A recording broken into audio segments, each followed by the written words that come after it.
Hello again, and welcome to today's SAP Litmos sponsored webinar, How to Lose a Learner in 10 Days, Tips for Keeping Engagement High. I'm Hope Williams, Associate Editor at Training Industry, and I'm so happy you could join us for today's event. Before we get started, I have just a few housekeeping items to help you interact with our speakers and get the most out of today's program. Throughout today's event, please feel free to chat comments in your chat window and submit questions in your Q&A panel, and we will address them toward the end of the program. We also encourage you to share the information you received today with your colleagues and network via social media. Please include the handles @Litmos and the hashtag #TIWebinars so we're able to engage with you and track your contribution to the conversation. When the program ends, you will see that a short evaluation survey has popped open in your browser, and we would greatly welcome your feedback about the content, speaker, and anything else you have to share. As always, today's event will be recorded and archived on trainingindustry.com. and you will receive a follow-up email with a link to the on-demand program for you to share with your team. If this is your first webinar with us, a special welcome goes out to you. Training Industry exists to support the learning leader. We offer timely and insightful information on the business of learning through live events like today's webinar, as well as through website and magazine articles, research reports, referral services, and our podcast, just to name a few. Find all the ways we can connect you with expert perspectives in the industry at trainingindustry.com. And now, without further ado, it's my pleasure to introduce you to today's speakers: Samantha Lang, Content Director at SAP Litmos, Amy Duvernay, Director of Training Manager Development at Training Industry, and Alyssa Kazicki, Learning Product Manager at Training Industry. Thank you so much for your time today. The floor is yours. Thank you, Hope. Thanks very much for that introduction. So let's get started. I'm going to try to take over the slides here. Give me 1 second. There we go. Okay, so to get started, we're going to have a little fun to kick things off. In case anyone on the webinar today didn't get the joke behind our webinar title, now you do. So way back in 2003, Kate Hudson and Matt McConaughey starred in this iconic rom-com, How to Lose a Guy in 10 Days.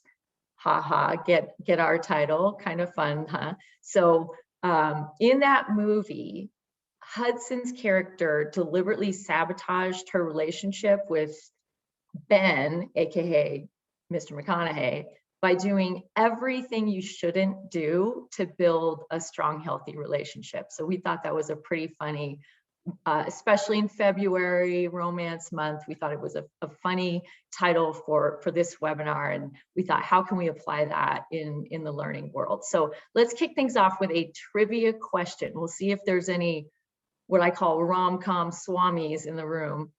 Can anybody answer this trivia question and type it in the chat, not the Q&A, because we want to keep the Q&A clean for serious questions. Okay, what concert do Andie and Ben actually go to when he thinks they're going to see the Knicks? Oh my gosh, I'm already seeing so many people have it right. I'm so impressed. My goodness, we have numerous people. Okay, so indeed, wow, rom-com swamis in the house. Yes, indeed. She brought him to a Celine Dion concert. Every straight man's dream. So yes, okay, well, that's fun. All right, let's get started. Good job, you guys. Can't believe everybody knew that. I had to go back and rewatch the movie in order to build this presentation, so I'm really impressed. All right, let's be serious now. Okay, not too serious. All right, what we're going to cover today, this is really high level because it's a pretty simple flow. We're going to go through a day by day, day 1 through 10 of how to lose your learners, and then in each of those days, we're going to give you ideas on how to keep them or win them back if you think you may have already lost some learners. And then our training industry experts are going to give their research base insights. I'm going to give the perspective from SAP Litmos, and that's how it's going to go. We're going to go day 1 through day 10. So, and then we'll do Q&A, of course, and we'll leave time for that. So let's get started. Day 1, play hard to get. I love this. Being difficult just isn't attractive. So this is an easy place to start, actually, from a learning perspective, because one of the most obvious ways to keep engagement high is that your training needs to be accessible. It needs to be easy to access and easy to use, the whole experience. So this, what learners expect these days, just like with their, the day-to-day technology that we all interact with, no learner should have to have their, I always say, no learner should have to have their business technology feel like it's 2003, when every day we're interacting with like the coolest technology on our phones and our laptops. The business experience shouldn't be different from that. We should try to keep up and provide, even in the LMS environment, something that's intuitive and clean, and flexible, mobile, simple to navigate, all that stuff. Yeah, absolutely. And the first research that I'm going to pull from to give insights on this topic in particular is something called our Great Training Organization research. So over the past 10 years, training industry has surveyed thousands of learning professionals, and we've asked them about different processes involved in training, as well as the best practices involved in those processes. So one of the processes we do ask about is delivery. And something that's really interesting is that while most of the sample tends to focus on things like the skills of the facilitator, when you ask people who really specialize in delivery, their priorities really lie with this availability, making things available at convenient times, making things available through convenient modalities. So people who are taking their delivery to the next level, these are the kind of things that they're prioritizing. And that's because that's the kind of things that our learners are coming to expect more and more, just like you said, because we're so used to interacting with such fabulous technologies all the time. Yeah, absolutely. I agree with that, Alyssa. Throughout kind of most of our training industry research, we have this theme that multimodal learning is really, really important. So we found that across any number of research studies, asking learning professionals, asking learners. One of the key benefits of providing training through multiple modalities is that you are providing access points in various areas, thus making training more accessible, which is really great. And in line with that, we did some research a couple of years ago now in support of our leadership development certificate program. We created a model of kind of what were the factors before training, during training, and post-training that would have impact on eventual transfer on the job and other kinds of outcome variables. What was really interesting is the most important kind of pre-training factor was perceptions of access to leadership training across the organization. So regardless of what was happening in an actual training event, learners' perception that they had leadership development opportunities throughout their organization was highly influential in whether they were able to take what they learned in a specific training and apply it on the job, which really kind of pinpoints the importance of not only providing training through all of these various modalities and access points, but also making sure that you're marketing those opportunities and getting that message out that there are access points, different ways of accessing learning. Great, thanks, Amy. So let's move to day 2. Ignore what they prefer. So this is a critical thing these days, and it's just in reference to asking about learner preferences. It's one thing to say, this is the way we're going to roll out our program. This is what's in it. No ifs, ands, or buts. And that's not really a great way to get engagement high. It's important these days to ask your learners what their learning preferences are. And they do have them, as Alyssa and Amy are going to talk about. They do have them. So very important to ask, equally important to deliver. Yeah, absolutely. This topic is very near and dear to my heart back in 2017, we conducted our first kind of look at this. What is it that learners want in training? And the idea kind of grew out of the research around learning styles. So those who are familiar probably have heard that you either feel like learning styles, you have to match training delivery to what a prefer or what a learner's specific learning style is, or you know about the research that shows that it doesn't really have an impact. So we saw that learning styles had kind of been debunked, but we thought that there was kind of something more to what is it that a learner prefers that could encapsulate more than just, you know, a specific style. It might have to do with their own knowledge of what's best given their environment. So we looked to see what was it that learners were preferring. And Alyssa's going to talk to you a little bit about more of that research. We've just done a second follow-up to that research to really get at how the current learning environment has impacted learner preferences. But one of the key things that I'll just highlight is that matching learner preferences has huge impacts, not only on training, but also on things like job satisfaction and support, perceptions of support from your manager, work role clarity. So really some huge ripple effects that you can create by paying attention to what they prefer. Yeah, so like Amy said, giving people at least one preferred modality is associated with a bunch of great outcomes for your learners. So it's really important that you're able to do that. One thing that makes that a little easier is that most people have multiple preferences. There's very few people who have their one modality that anything else they're going to reject. So people have multiple preferences, and something that you can do is to offer multiple modalities. It kind of goes back to how important that is, because the more modalities you're offering, the more likely it is that you're hitting at least one of your learners' preferred methods. It's just a wider net that you're casting.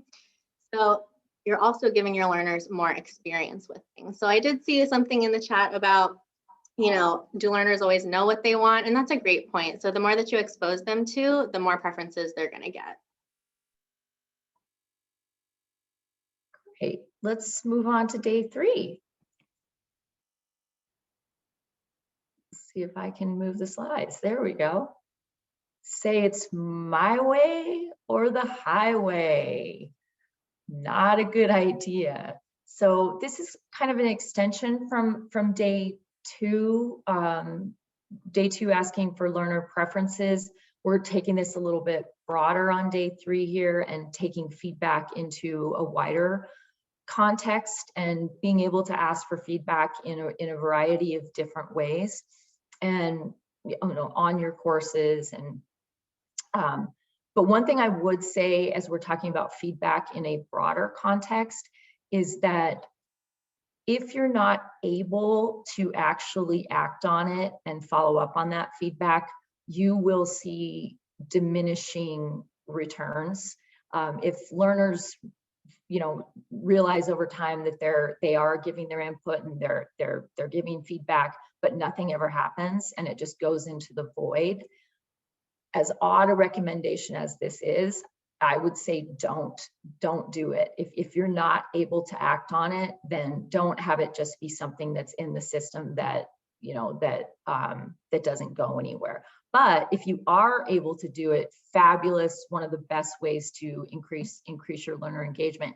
And I will say, in reference to bullet 2 there, that we just added this really cool feature in Litmos that, you know, we in the B2B world, we're always trying to keep our technologies on pace with how cool B2C technologies are. And so we just added this really cool review component for courses where you can actually score a course the same way, you know, with a 4 out of 5 stars type of review after the person does the course, just like you would on your favorite retail site. If you ordered something and, you know, you go, oh, I love this product, I'm going to go back on that site and give it 5 stars.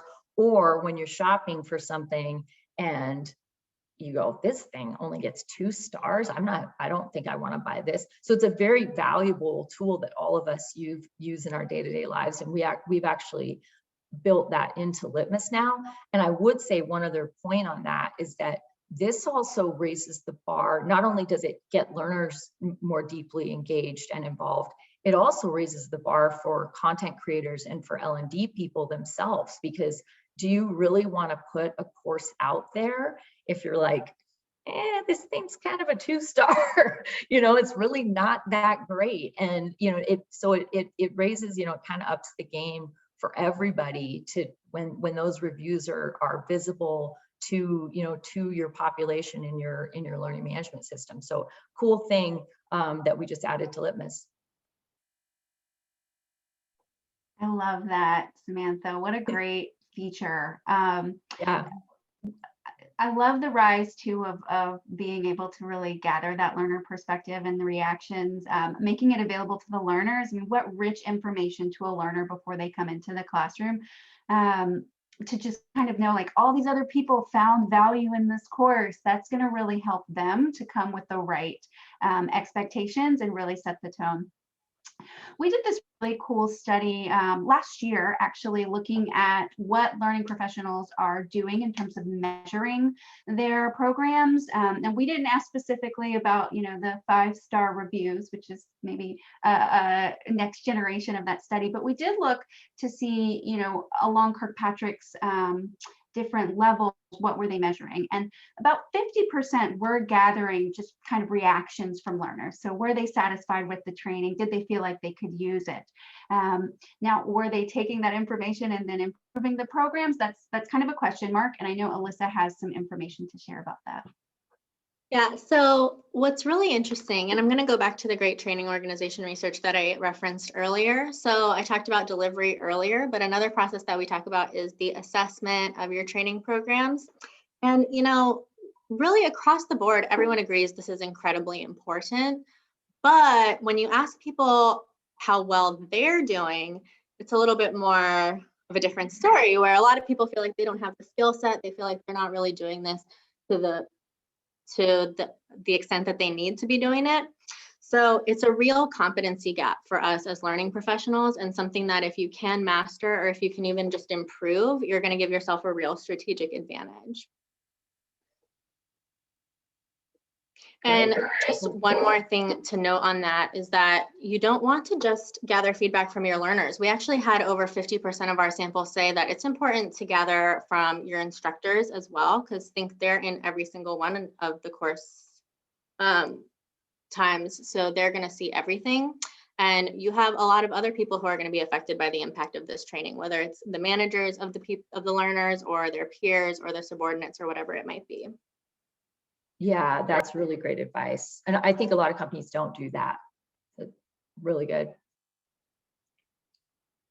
Okay, day 4, communicate out of context. So what we're referring to here is when you're not aligning the training assignments to a person's specific either job role or their goals. If you have learning paths built into your system, and it depends on how sophisticated your LMS is, but many companies have automatic assignment rules where people are being assigned courses that make sure that technology is working really well for you. For example, if I log into my learning management system and I'm a marketing person and I say, why have I have a mandatory course assignment to do an HTML development class? Like, that doesn't make any sense. So that's a sure way to lose people if there isn't really strong strategy behind how you've built those assignments and how you're leveraging your LMS in that way.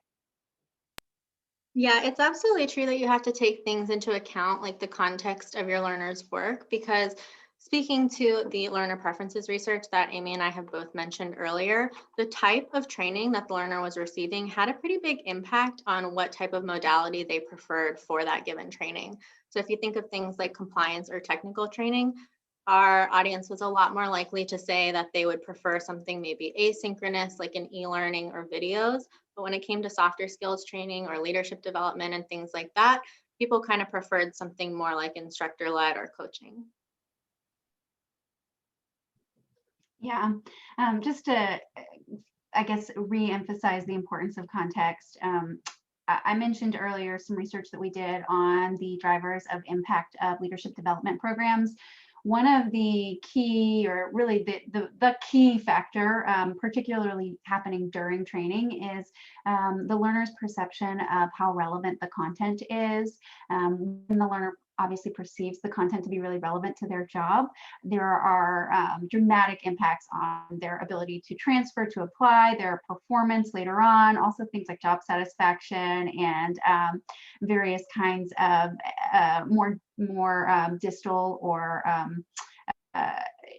job-related variables. So in that sense, what's really important is that you're also building in really key examples that relate to what they're actually doing on the job, that demonstrate how you take a piece of information and really apply it in a specific context.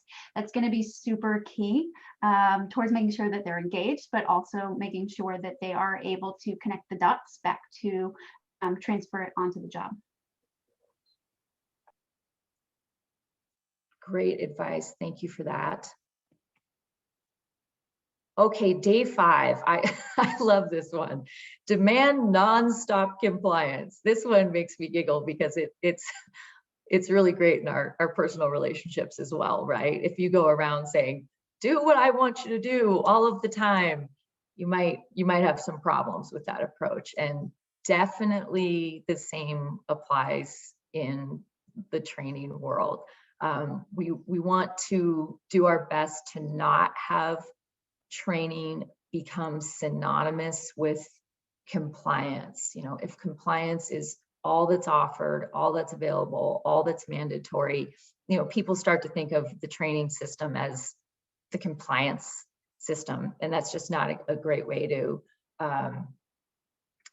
increase your engagement. And a note, as it says on the slide there, that even for companies who do have to do a lot of compliance training, that's fine, it's understood, but do your best to make those well-designed and visually interesting, and not make it worse by making the actual experience of doing those compliance courses just, you know, visually excruciating. So try to avoid that. And the short prescription here, beyond compliance, is the way to balance this out is to offer lots of other kinds of training to the best of your ability. So of course that can be role-based professional development, but that can also be personal development, as we're going to talk about even more later.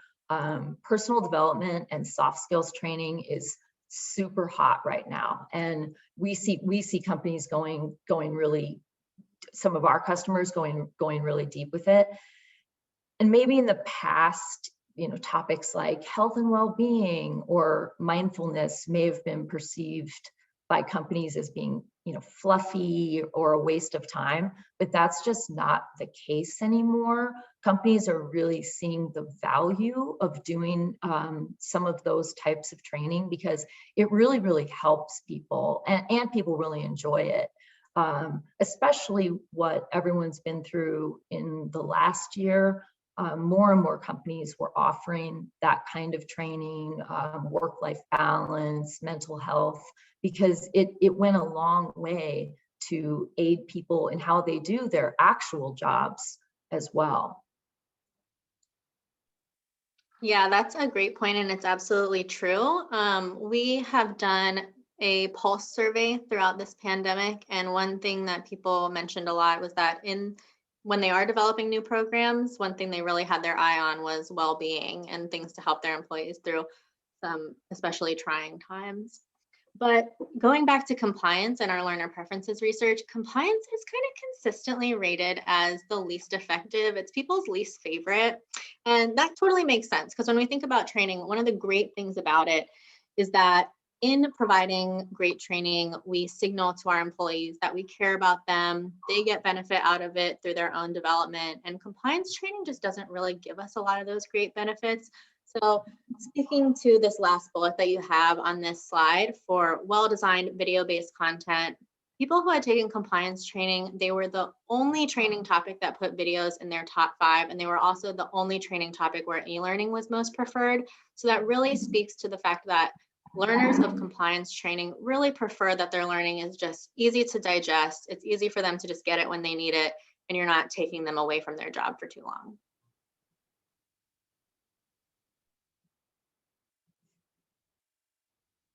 Great.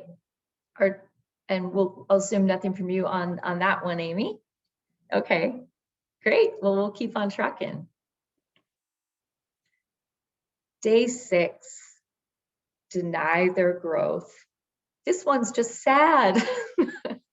It's just sad. So most people, of course, do not like to stay stuck in the same place, and especially, professionally speaking. So providing opportunities for growth is really, really important in the training. And of course, yes, that can be skill specific, job specific, career development. I mean, people definitely want to be able to develop their capabilities and their careers. But as we've already discussed, that can also be personal development type courses, which are, again, increasingly valued these days. So offering a variety of courses that really help people grow, whether it's professionally and or personally. And one of the results of that is companies that do this well do see higher job satisfaction scores from people. And then often they'll also see higher company loyalty scores because people see that the company's willing to invest in them. And for this one, I actually have a stat on that. The idea of companies that are willing to invest in people's growth. So I have a stat here in my notes from HR Exchange Network that shows that, quote, 68% of employees think training and development is the most important company program. 68% think it's the most important. And I found that really, really interesting. And I kind of nerded out on this, and I have another stat on this from a recent LinkedIn workforce learning report. And this one shows that 93% of employees would stay at a company longer if it invested in their careers. 93%. Pretty powerful stuff. Yeah, that's not surprising to me, Samantha. We've seen a really big push in kind of our audience's interest, as well as from kind of the learner side, for more of these kinds of agile learning journeys, that we can't think about learning as a simple event or even just role specific, that it's got to take into account that ability for a learner to grow and expand, and even, what do they need so that they can move to that next level, really taking into account how do we grow with them, how do we help them to grow, and how do we grow our learning program with them. I know there was some questions in the chat around goal-oriented learning path. This is very similar, the idea being, that we're not just providing a specific training, but that all of our kinds of training events work together and are aligned with kind of the reward systems, so salaries or bonuses, as well as various kinds of other factors that could create rewards or incentives for folks to engage in different behaviors. It's really a matter of taking learning and making sure that it lines up across the employee experience, instead of kind of working in silos. And one kind of stat or research finding that I will kind of throw out there to support this, we have found that learners' perceptions of training effectiveness are huge in terms of impacting their how they feel about their work. So learners who feel that their training are effective are far more likely to stay in their jobs, to feel satisfied with their jobs, to report understanding what they're supposed to be doing. So it has these huge kinds of ripple effects on the way that they feel about their work, and obviously that's going to really play into their engagement and retention and commitment to their organization. Cool, thank you.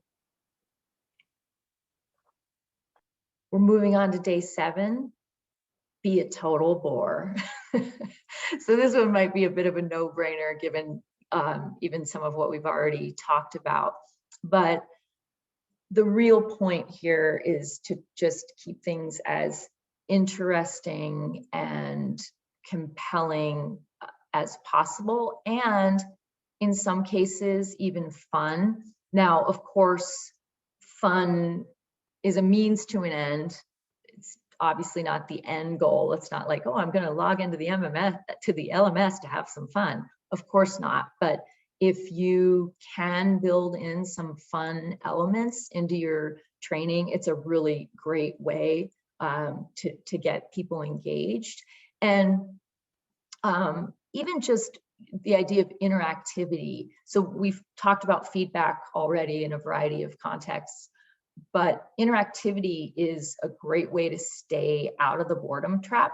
So I'll give another litmus example of great interactivity. We have a feature in Litmos called video assessments, which is built into the LMS. And basically it's a thing where you have to record a video of yourself doing a particular, required job function. And then you upload that video into the system, and there's an AI component that scores it. That's a little technical. I can talk more about that if anybody wants to know, but there's an AI scoring component. But then it's also an awesome opportunity for that person's manager to give direct feedback on that person's performance. So for example, the easiest example we always give with video assessments is like a salesperson who has to give their sales pitch. They have to practice giving their sales pitch, and they've done a training on it. And then the follow on to that training is to do this video assessment piece, and they have to record themselves doing it. I mean, talk about not boring. It's just an awesome opportunity for learning and for growth. And we already talked about growth, and a really challenging and engaging way to keep people learning and say, wow, I'm going to do even better next time. Yeah, absolutely. So going back to our great training organization research, one of the other processes we talked about and that we asked our audience about was content development. And so there are all kinds of best practices that come with this. Things like involving subject matter experts, getting research-based content, using relevant examples. But of all those best practices, the one that they rated as the most important was actually to make your content engaging and interactive. So above research-based, above subject matter experts, above anything, they said, make it interesting and make it fun. So even just something as small as adding videos into your content, from our learner preferences research, at least about half of people preferred videos. They thought that they were effective, but only a quarter of them were actually getting them. So this is an area where we have room for improvement to just add in a little bit of extra elements here and there to keep people engaged. That's great, Alyssa. Here, I will just go ahead and re-emphasize the importance of multimodal learning or blended learning. I saw some questions in the chat. Does this mean that I have to deliver the same training through multiple different channels? Do I have to create it on mobile and in a classroom? No, not necessarily. But what we do recommend is that you are using more than one delivery modality to reinforce maybe what they learned in the classroom, or to give them some kind of pre-work before they get into the classroom. This is going to make sure that it's not completely boring. If we aren't hitting on their number one preference in one area, we might hit on it somewhere else. It's going to increase their perceptions of accessibility. And we know that you guys are doing this. So our research pretty consistently shows that the majority of training, 95%, is delivered through at least 2 modalities, and the bulk, 50 to 60%, is using somewhere between 3 to 6 different modalities. And those could be, books paired with classroom-based training and a study group. But doing these things are going to really help to create rich environments that aren't boring, that are engaging. And the one kind of tip that I will give is, even though you're not reproducing the exact same content in all those channels, it's really important that you make sure that the messaging is consistent across all the channels. Great advice. That's really great advice. Okay, day 8, we're cruising right along. So never give accolades. No. So every relationship, even our training relationships, need various shows of affection. So this one's pretty simple, and it's just all about gamification.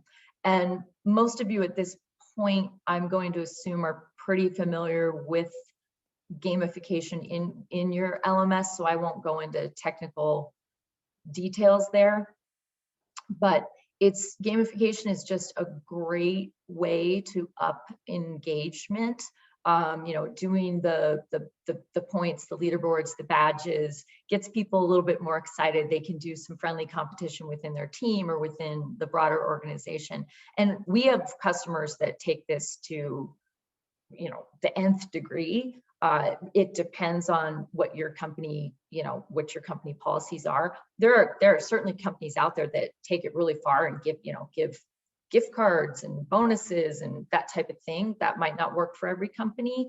Some companies just love the digital aspect of it, where it's cool. You get your digital badge or whatever. People can go put that on LinkedIn if they've got a certification or what have you from gamification. So we just always strongly recommend building gamification in if it works for your company. Yeah, absolutely. And I saw somebody in the chat earlier ask, well, how can I make my compliance training more fun? This is actually, I'm going to take us back to compliance training, because in our learner preferences research, the people who had compliance training were a lot more likely than the rest of the sample to say that gamification is really effective. So if you're looking for a way to spice up your compliance training, gamification could be a really good avenue for you. So some of the pushback to gamification is the idea that it's competitive and it can be intimidating for people. And that's absolutely true in some cases. So when we looked at onboarding training, people said, no, not yet. People want to get used to their jobs before you start doing something like this with public leaderboards or anything like that. But when it comes to compliance training, most people's egos are not too terribly wrapped up in their ability to do compliance training. So it's something that could just be friendly and fun competition and just make things a little more interesting. Yeah. Going with today's theme, it's kind of like, what is your specific love language for each training, or maybe each training has its own love language. When we look at compliance, which is maybe not particularly intrinsically motivating, not creating this, great desire to learn, it may be more important to provide some extrinsic motivators, those accolades and that recognition, than something that may be a little bit more intrinsically motivating. So for onboarding, you're going to be highly motivated to learn because you really want to do well when you start the job. May not be as important to gamify those situations.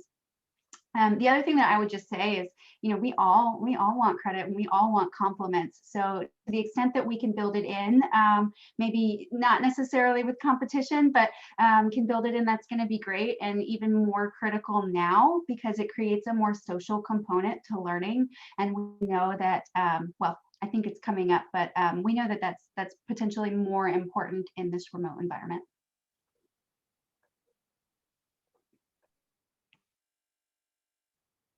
Day 9, ignore their softer side.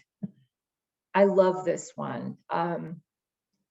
So yes, many companies still focus and still emphasize job-specific training, courses that only, develop that particular skill set. But increasingly, organizations are really beginning to see the value of soft skills. So I really nerded out on this one. So I have a few stats, but I want to say this one because the times they are changing, because I have a stat here from a recent LinkedIn survey of 2,000 business leaders found that more than half, 57%, put soft skills over hard skills when it comes to what they need their employees to develop. And I should say hard skills, I think probably most of you know that hard skills would be those job specific functional skills.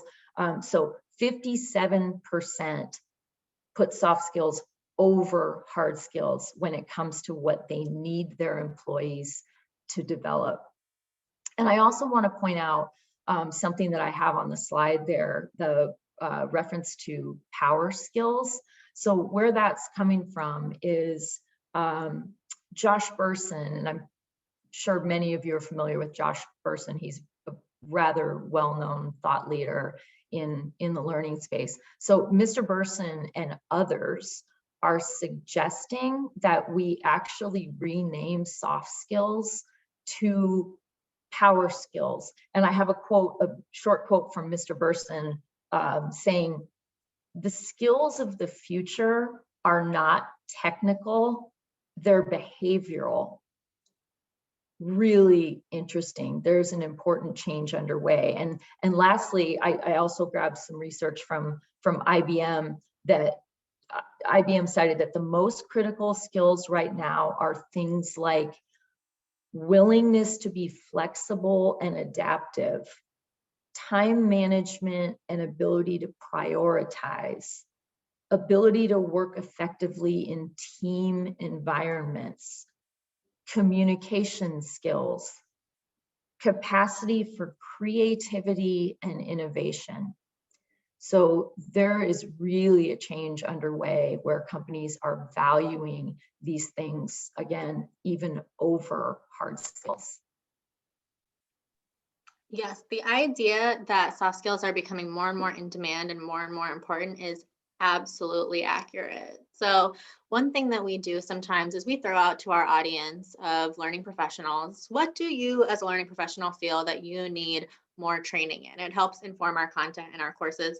But what we found is that almost 45% of people said that they were extremely interested in getting more training in how to manage soft skills training. And so it just shows that learning professionals are being tasked with this more and more, and it's something that's just it's definitely not going away. So it's something that we're gonna have to continue to get better and better at. Yeah, absolutely. And I agree. I mean, it's so important. So it's not surprising that our training industry audience is looking for that. Some tips that we can offer to you fine folks who are in this webinar. Going back to that learner preferences research that Alyssa's been talking so much about. When we look at soft skills, there are some recommendations we can make in terms of how to deliver soft skills training. So the top 3 modalities would be instructor-led training, virtual instructor-led training, and on-the-job training. Makes a ton of sense because these are synchronous, they're live, they give the opportunity for feedback. They also probably provide more opportunity for practice. And we know that soft skills are about dealing with people. So when we have that extra people component, there can be a coaching aspect. Moving on to day 10, and I have to say, wow, we are right on track with time. So we have moved through these 10 days as quickly as possible, more quickly than I even imagined, but this is great because we will have ample time for questions. So on our last day, isolate them. No, don't do it.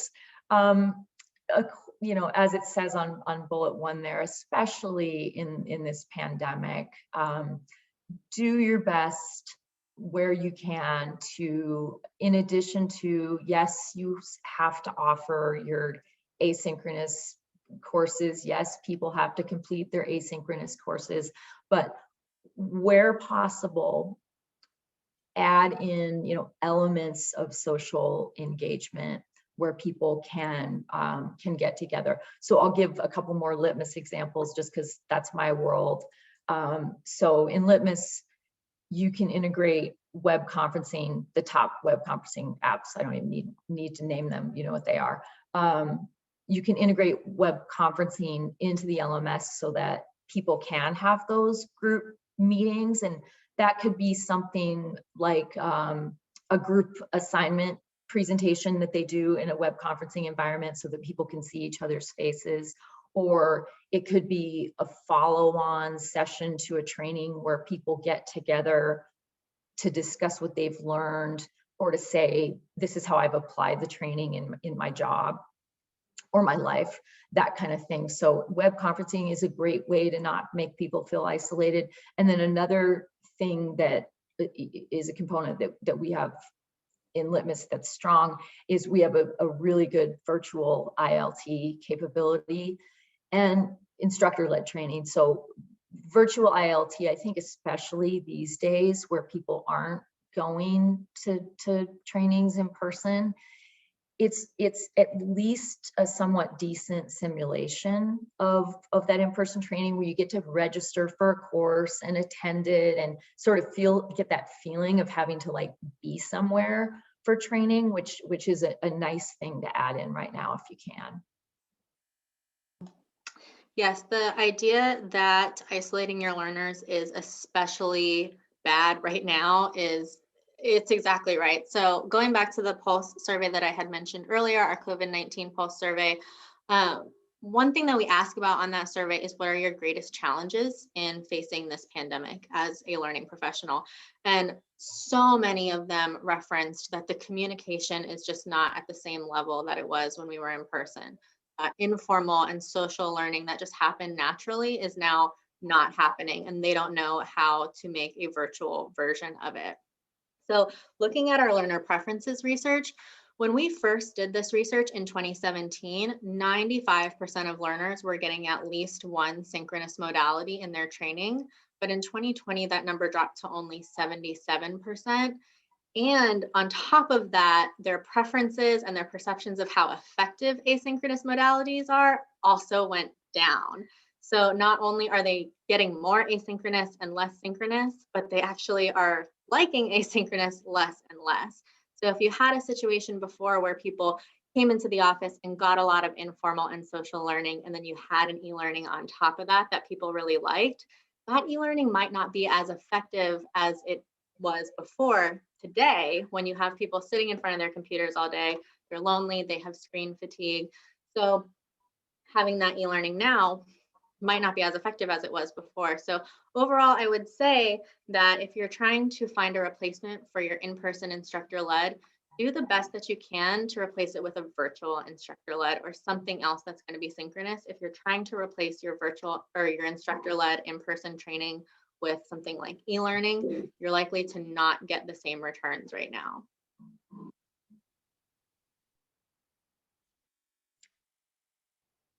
Okay, so wow, that wraps up our walk through our 10 days.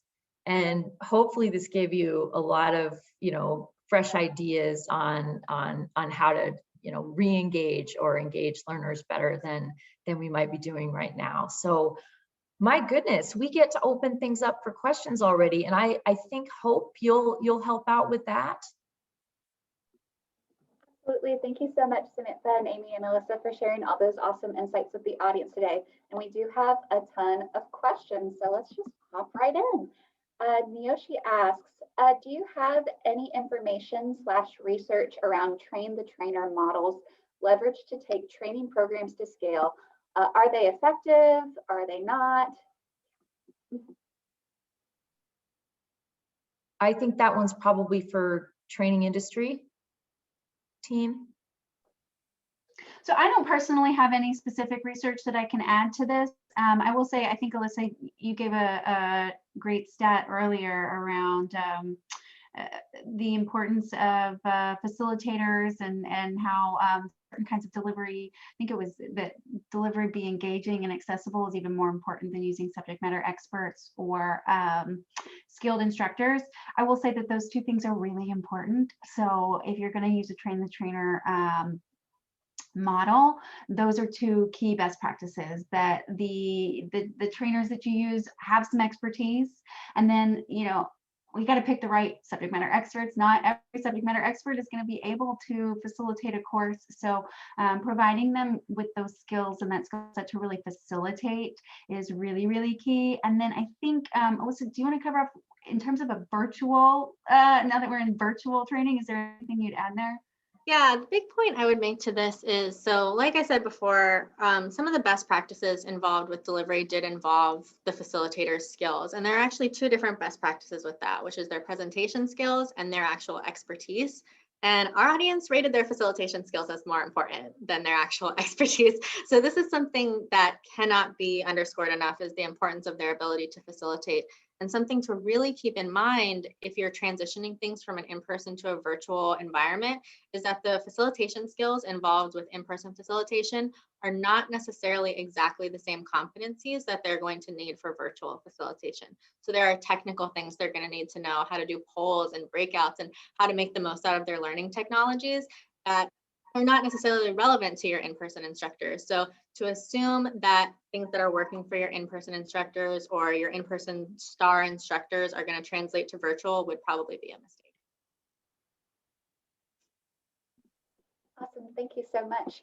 Let's see, we have Karen here who asks, how often do you recommend asking for feedback for weeks-long training? Would you read that again, Hope? And I'm sorry, I was actually just trying to move to the question slide too, and I realized that I can't move it. Thank you. Thank you. Yeah, absolutely, for sure. Yeah, Karen asks, how often do you recommend asking for feedback for weeks-long training? How often? My response to that would be, it's ongoing. It's sort of an open capability. And again, when some of these things are built into your courses, it's an always available capability, so someone can give feedback at any point. It's not an event-based activity. Yeah, I like that, Samantha. I hadn't thought about that particular question prior to this. I guess I love the idea of having it ongoing so that you can get snapshots over time. I will say, you're probably not going to be able to make any huge impacts from week 1 to week 4, unless it's something to do with the facilitator, at which point I think the facilitator could pivot. So that is kind of nice. And one of the things that we do with our courses here is our facilitator just asks over and over, like, make sure you tell me now. I want to be able to adjust if something is wrong. I don't want to hear about it in like the final course evaluation. The other thing I would say would be really interesting to look at is kind of how the feedback varies over time. Somebody's perception of the training might dramatically change once they get the full picture. Yeah, and I'm going to add on to that because I was responding in terms of sort of built-in feedback mechanisms, but I should point out, because I know a lot of companies out there do surveys. So surveys would be different. And in a weeks-long training, for example, I wouldn't overdo it on the surveys. Like, you might not want to do a daily survey because you'll fatigue people on that. It may be better in that case to do a survey at the end of the week and collect feedback on the entire experience, because you can wear people out on surveys in a hurry. So take it easy if you are using them. They are very valuable, but to be used sparingly. And in that case, I would almost recommend something more like a pulse, where it's just a question or two, as opposed to a full kind of workup evaluation. Yeah. Yep, I would think for a week's long worth of content, you probably have a lot that you could ask about and a lot of stuff that in a perfect world you would love to that feedback, but you really want to balance out what are you going to be able to do. Wonderful, thank you. So we have another question from Anya here. How do you introduce and socialize e-learning in an organization that traditionally relies on instructor-led training? Well, I can start this one. We had many customers in the course of the pandemic who had to make a dramatic switch from mostly instructor-led training to 100% e-learning. And as you can imagine, they, not only from a technical standpoint, switching everybody over, but just from an experience standpoint, a learner experience standpoint, that's a pretty dramatic shift. We had customers that did it really, really well. And I think the key is to incorporate a lot of the things we already talked about in the presentation. When you are rolling out your e-learning program, do your absolute best to make sure it's engaging and creative and interactive and things that are going to make it feel as close to face-to-face real life experience as possible. And of course, it's not the same thing, but there are things that people really, really like about that digital engagement. So you can do it well, and use some of the tips that we've said today to try to make it engaging. Yeah, I think sometimes we have to take on a role of change management and manage people's emotions around things. And this is a really big example of that, is just be aware of the situation that your learners are in and be aware of how much they even really can take on, and make sure that you're answering to the needs that they are currently having and not needs that they had, last time you assessed what their needs were before the pandemic. Yeah, and actually, I will point out one other thing is I've seen some research on this, that companies that switched to an all e-learning model from formerly having, either a balance of both or mostly live, there were a lot of people who loved it, who loved the fact that they didn't have to go get on a plane and leave their family for 4 days and, leave their real job for several days and, to do a training and then play catch up for the entire next week. So there were a lot of people who really said, oh, absolutely, I love this online learning thing because it enables me to continue to do my job well. I don't have to take all that time and inconvenience to do the traveling and so forth. That's a great point, Samantha. I think from kind of a stakeholder perspective, there is a huge business case, right, for moving to online learning away from the in-person classroom-based, eliminating travel costs, potentially eliminating, time off of the job or reducing downtime off of the job. So certainly a case can be made for cost savings there. One tip that I would just give, and when you're rolling out something new like that, is just make sure you build in some training for the learner on how to interact with the new platform, with the e-learning, with the system, how even a virtual instructor-led training, how do you raise your hand, set some kind of expectations for how to engage in that environment. Yeah, and I would mention one other point of research on that. We at Litmos work very closely with the research firm Brandon Hall Group, and they did a lot of research in the last year about whether, when things return to normal, quote unquote, will companies go back to the same amount of in-person training that they were doing pre-pandemic? And the short answer is no. Most companies actually, as you say, Amy, they realize the benefits of what, and whether that's cost savings or whether their people just liked it better. But many companies really did realize the benefits of doing an online model, and the research shows that the pendulum is not going to swing all the way back to where it was pre-pandemic as far as live training.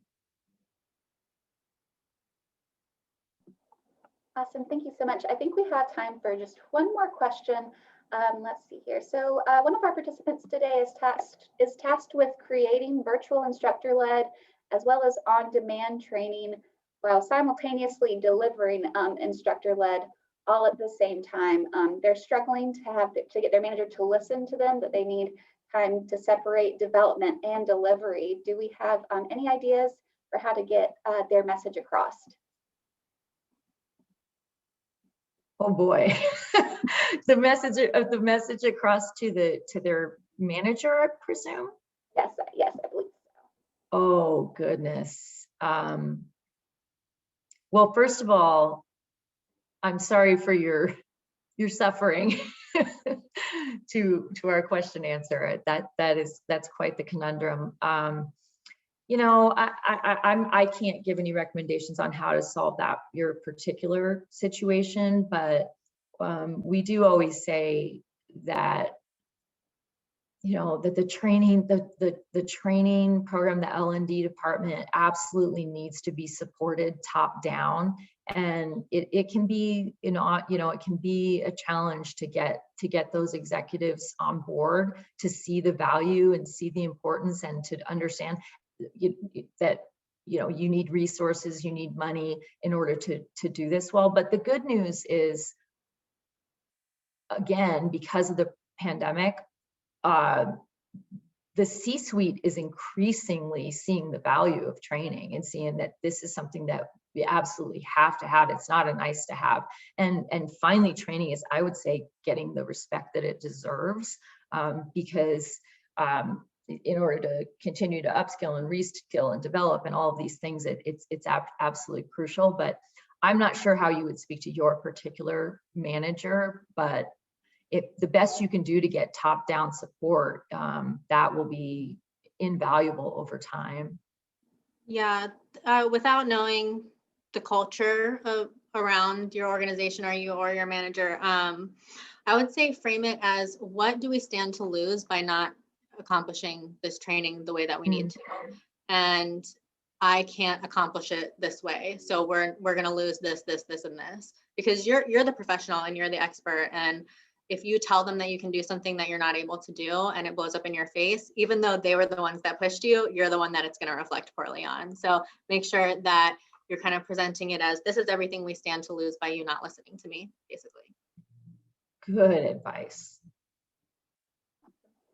Thank you so much. I think that's all the time that we had today for questions, but thank you again, Samantha, Alyssa, and Amy for sharing all these awesome insights with our audience today. And in closing, I would like to invite everybody to some of our upcoming training industry webinars. You can find out what's next, register for an event, or watch past webinars at www.trainingindustry.com. As a reminder, all of our webinars are pre-qualified for 1 credit hour by SHRM, HRCI, ISPI, and CPTN.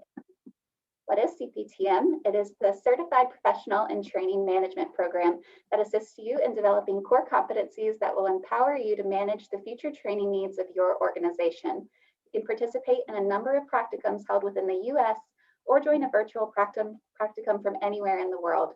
Find more information today at trainingindustry.com/CPTM. And I hope you'll consider joining us tomorrow for our L&D Insider Series on the future of great training organizations. During this Insider Series, learning leaders with unique expertise in the processes and capabilities that define great training organizations will share best practices to enhance learning solutions from good to great and gain insights to sustain learning impact in the future. Registration is free and open now. Sign up at trainingindustry.com/webinar. And one last reminder that an evaluation survey should have popped open in another tab in your browser. We would greatly welcome your feedback about anything regarding today's presentation. Once again, thank you to our speakers, Samantha Lang, Amy DuVernay, and Alyssa Kazicki, and of course to our sponsor, SAP Litmos, and thank you to all of you for your time and attention today. I'm Hope Williams, Associate Editor with Training Industry, signing off. Thanks, everyone.